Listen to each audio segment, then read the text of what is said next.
अब गांव बराव नानकार और डाकुओं का हमला। डरावनी रात। गांव बराव नानकार की रात। आसमान पर बादल, चारों ओर सन्नाटा, और अचानक जंगल से घोड़ों की टापें गूंज उठी।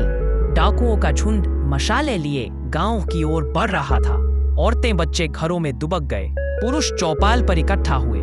सन्नाटे को चीरती हुई आवाज आई, पुष्पा भाई की गरज। डरना मत, जब तक मैं हूं, बराव नानकार को कोई नहीं लूट सकता। टीम का इकट्ठा होना। सब नौजवान पुष्पा भाई के चारों ओर जमा हो गए। इरफान भाई, मैं तेरे साथ सबसे आगे रहूंगा, चाहे जान चली जाए। अकरम भाई, सुनो सब, बिना योजना के मत दौड़ना।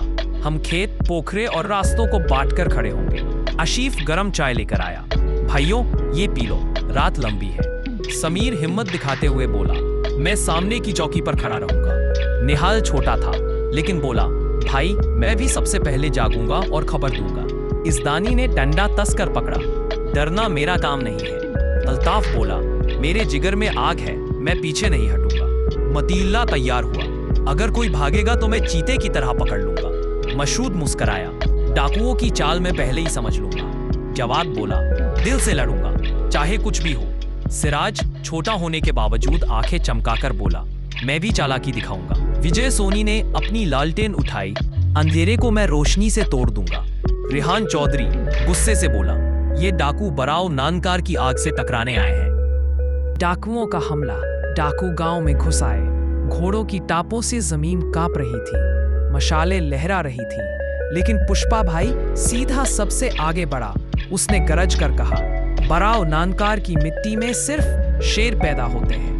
और उसने एक डाकू को घोड़े से नीचे गिरा दिया। इरफान भाई ने तलवार का वार झेला, लेकिन पीछे नहीं हटा।